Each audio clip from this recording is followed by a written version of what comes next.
Bayangkan musim panas tahun 1988 di Iran, ribuan suara dibungkam dalam keheningan penjara-penjara rahasia. Di bawah bayang fatwa, tahanan politik digiring ke tiang gantungan hanya karena menolak menyangkal keyakinan mereka. Dunia baru menyadari tragedi itu ketika semuanya sudah terlambat. Keluarga dibiarkan bertanya-tanya, kuburan massal tersebar di seluruh negeri, dan pemerintah menutup mulut mereka yang mencoba mengenang. Kini, di tahun 2025, gema kelam itu hadir kembali, bahkan lebih keras.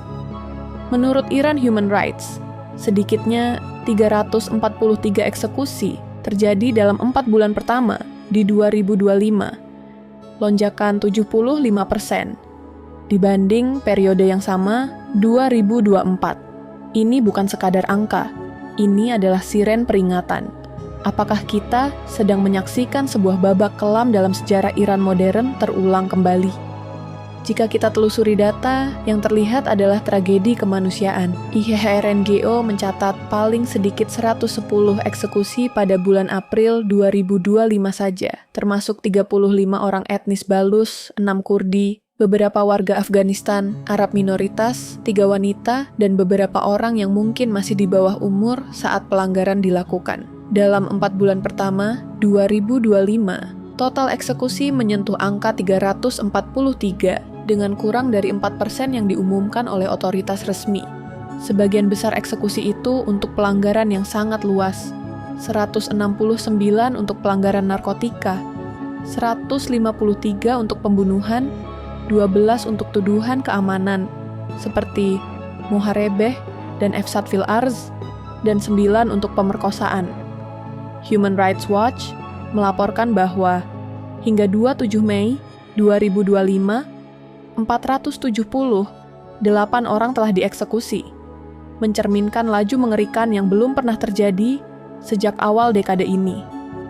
Mereka yang paling rentan, terutama minoritas seperti Baluch dan Kurdi, menjadi sasaran secara tidak proporsional.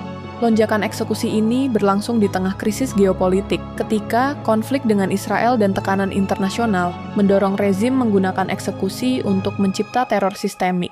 Eksekusi kini digunakan bukan hanya sebagai hukuman, tapi sebagai simbol intimidasi. Ini bukan tanda kekuatan, ini pengakuan atas kegagalan rezim dan penggunaan ketakutan sebagai media kendali rakyat, kata seorang analis HAM internasional.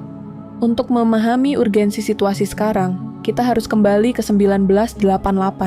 Di tengah sisa Perang Iran-Irak, Ayatollah Khomeini mengeluarkan fatwa, habisi tahanan politik yang dianggap membangkang. Komisi kematian dibentuk. Tahanan ditanya hanya satu soal. Apakah Anda akan menyangkal keyakinan Anda? Jika menolak, vonis mati menunggu. Banyak yang digantung dalam gelap, tanpa pengacara, tanpa proses adil. Pemerintah tidak mau mengakui jumlah pasti korban. Namun, Human Rights Watch memperkirakan ribuan orang tewas, antara 2.800 hingga 5.000 di setidaknya 32 kota. Amnesty International bahkan menyebut hingga 30.000 nyawa melayang dalam gelombang pembantaian tersebut. Sidang rahasia, lokasi kuburan massal tanpa nama, penghilangan paksa, dan intimidasi terhadap keluarga menciptakan trauma nasional yang terpendam puluhan tahun. Hingga kini, tidak ada satupun pejabat yang benar-benar diadili. Banyak keluarga masih tidak tahu di mana jasad orang terkasih mereka berada, sementara pemerintah menuduh mereka yang ingin mengenang sebagai provokator. Ini bukan hanya tragedi, tapi bentuk sistemik penghapusan sejarah yang coba disapu dengan diam. Pola yang sama kini terlihat. Di tahun 88, hukuman mati digunakan sebagai senjata politik. Di 2025, tujuannya sama. Protes Women Life Freedom setelah kematian Mahsa Amini pada 2022 mengguncang rezim. Responsnya brutal. Demonstran dipukuli, dipenjara, dan kini ratusan dieksekusi dalam proses yang mirip dengan 1988, sidang kilat, tuduhan samar, dan eksekusi cepat sebagai pesan teror. Menurut Stephen J. Rapp, mantan jaksa kejahatan perang internasional, tren ini meniru metode di tahun 88 dan dunia tak boleh diam.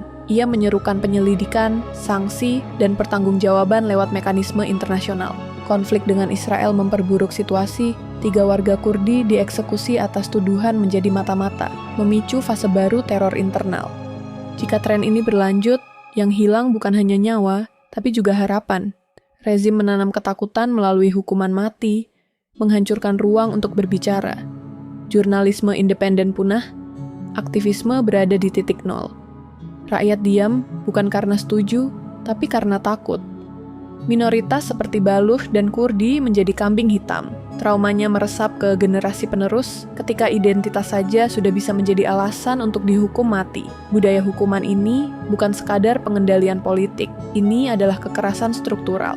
Tekanan internasional memang meningkat, kritik PBB, laporan HRW dan Amnesty, bahkan sanksi Parlemen Eropa. Tetapi tanpa tindakan konkret seperti pengadilan universal, sanksi tegas, atau intervensi HAM, rezim akan terus merasa kebal. Dari kengerian tersembunyi 88 ke gelombang eksekusi 2025, polanya sangat jelas.